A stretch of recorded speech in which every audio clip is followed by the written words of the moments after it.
Pernahkah kalian membayangkan rasanya ditinggalkan oleh orang yang paling kalian percayai, justru di saat hidup sedang berada di titik terendah dan penuh rintangan? Halo semuanya, selamat datang kembali di saluran kita tercinta.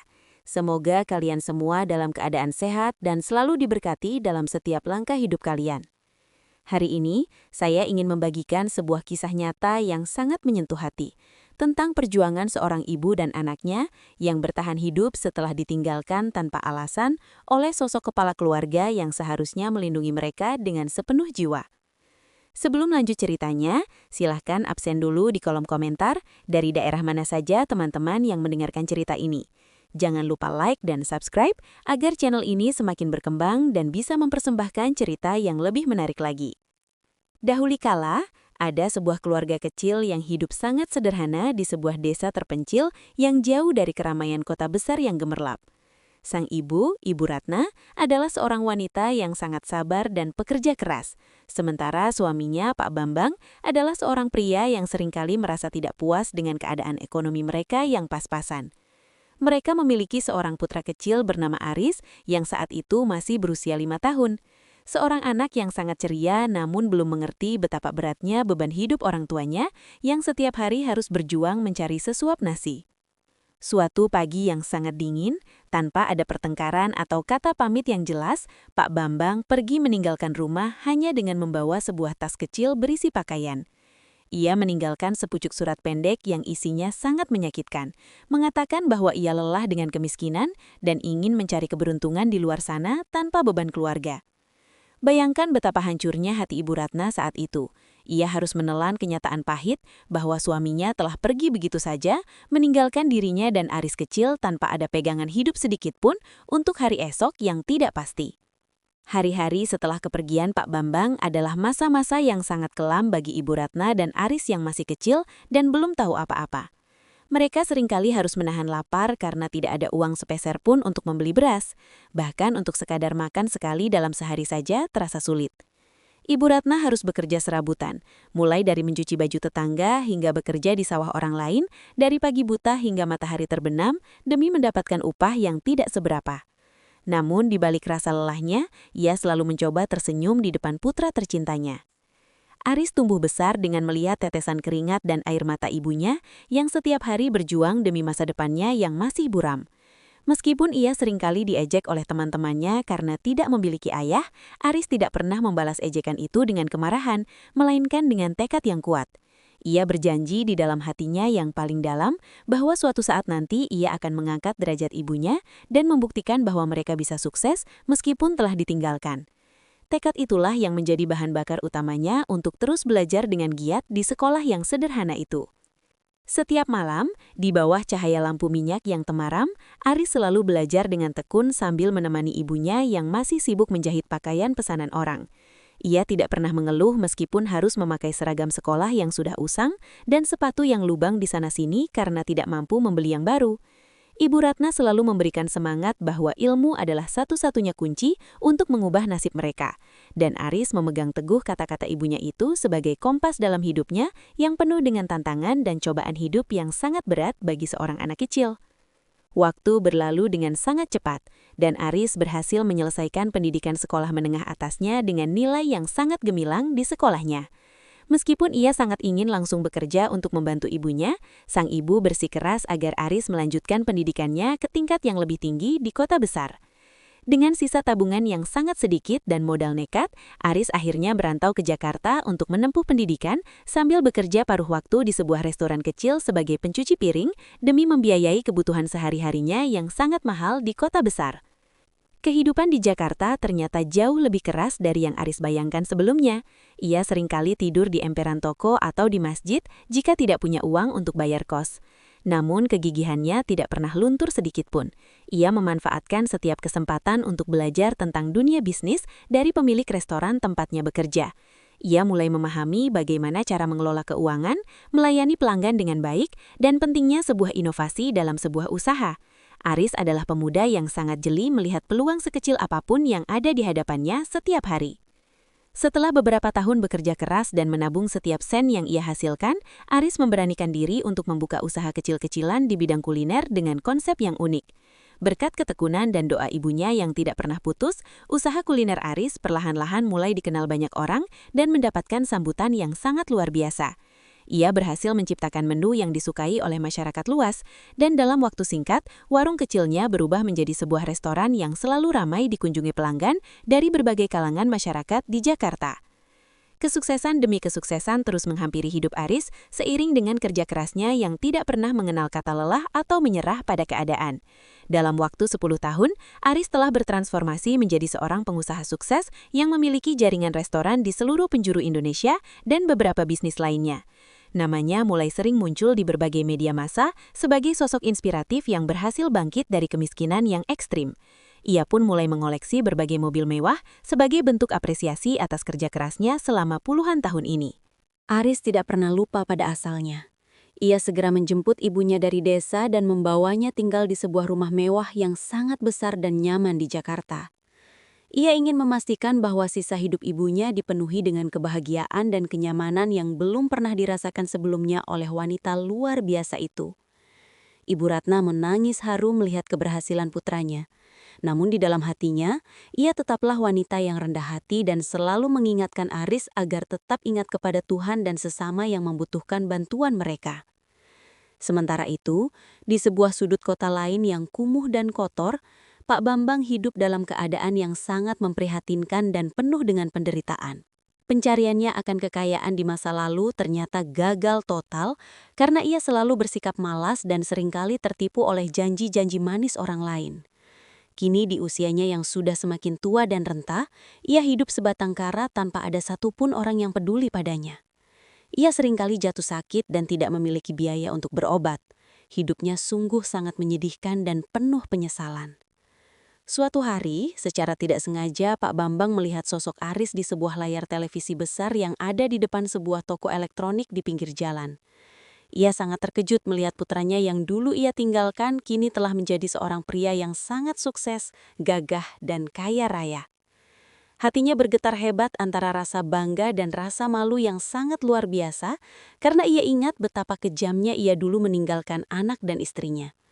Namun, rasa egois dan keinginannya untuk hidup enak kembali mulai muncul di dalam pikirannya yang licik itu.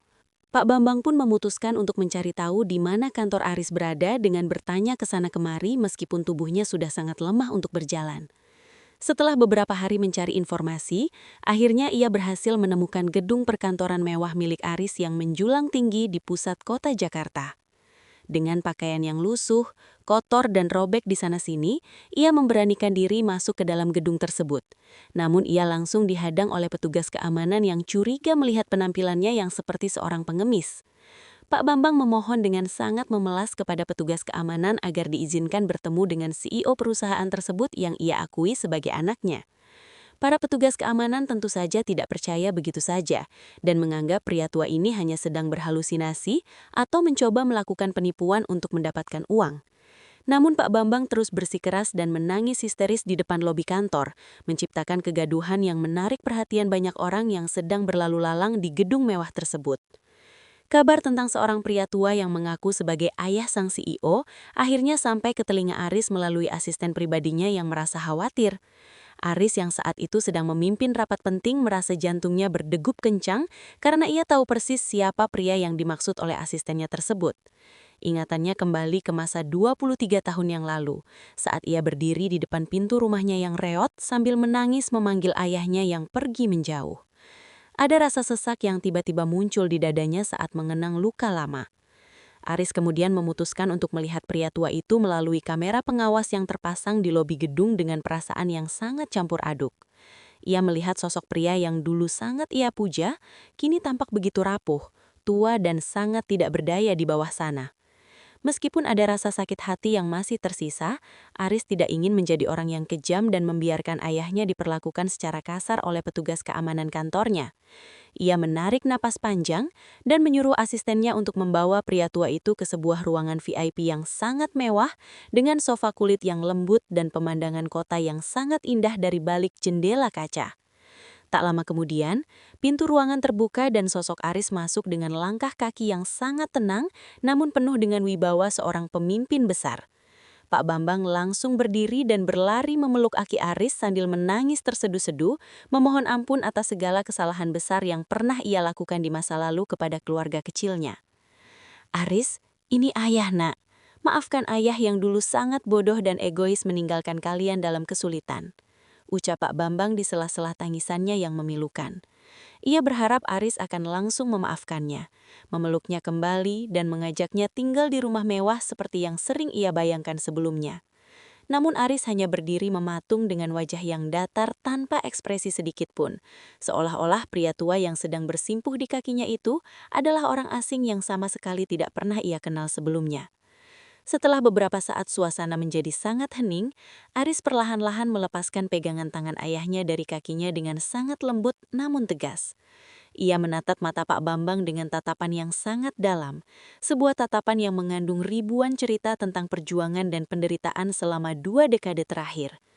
Aris kemudian duduk di hadapan ayahnya dan mulai berbicara dengan suara yang sangat tenang, namun mengandung otoritas yang tidak bisa dibantah oleh siapapun yang mendengarnya saat itu. "Bapak, saya sudah lama memaafkan semua yang terjadi, karena ibu saya mengajarkan saya untuk tidak menyimpan dendam di dalam hati," ujar Aris memulai pembicaraan. Pak Bambang merasa lega mendengar kata maaf tersebut. Ia menyangka bahwa hidupnya akan segera berubah menjadi sangat mewah mulai hari ini juga. Namun, kalimat Aris selanjutnya benar-benar membuat dunia Pak Bambang seakan runtuh seketika dan membuatnya terdiam 1000 bahasa karena rasa malu yang sangat mendalam merasuki seluruh pori-pori kulitnya.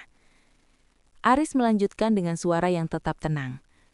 "Namun, memaafkan bukan berarti saya bisa melupakan luka yang Bapak torehkan pada hati ibu saya selama bertahun-tahun.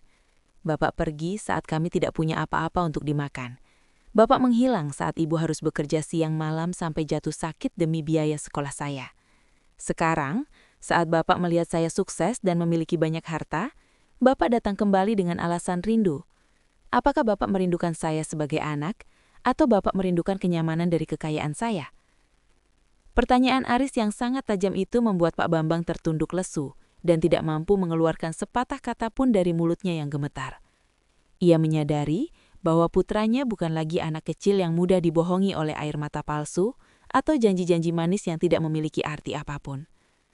Aris adalah pria yang telah dibentuk oleh kerasnya kehidupan dan pahitnya pengkhianatan dari orang yang paling ia cintai.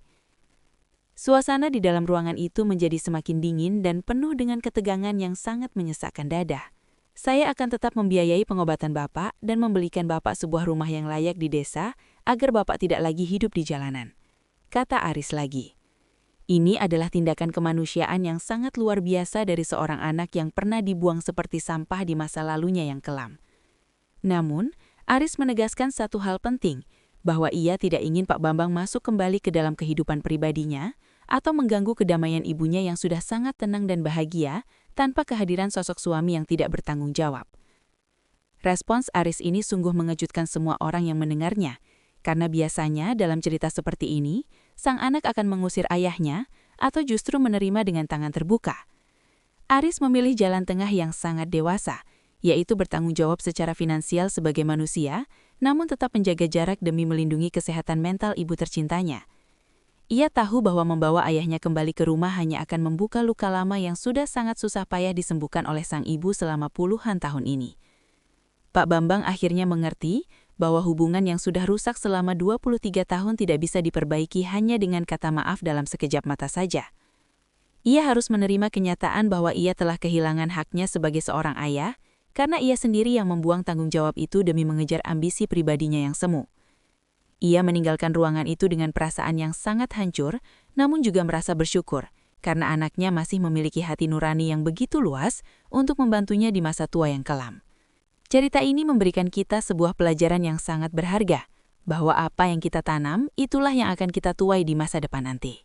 Kesuksesan yang diraih Aris adalah hasil dari doa dan air mata seorang ibu yang tulus, bukan dari keberuntungan semata yang datang dari langit. Kesetiaan dan tanggung jawab dalam keluarga adalah fondasi utama yang tidak boleh diabaikan oleh siapapun, karena sekali saja kita merusaknya, maka dampaknya akan terasa selamanya bagi semua orang yang terlibat di dalamnya. Teman-teman semuanya, dari kisah Aris ini kita belajar bahwa kesuksesan sejati bukan hanya tentang seberapa banyak harta atau mobil mewah yang kita miliki di garasi. Kesuksesan sejati adalah ketika kita mampu tetap menjadi orang yang baik dan bijaksana, meskipun hidup telah berkali-kali mencoba menghancurkan kita dengan berbagai cara yang sangat menyakitkan.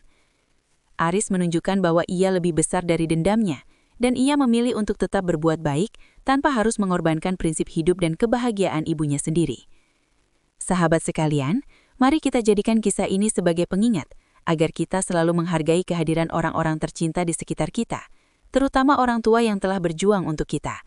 Jangan sampai kita menyesal di kemudian hari, karena telah menyia-nyiakan kesempatan untuk memberikan kasih sayang yang tulus kepada mereka yang benar-benar peduli.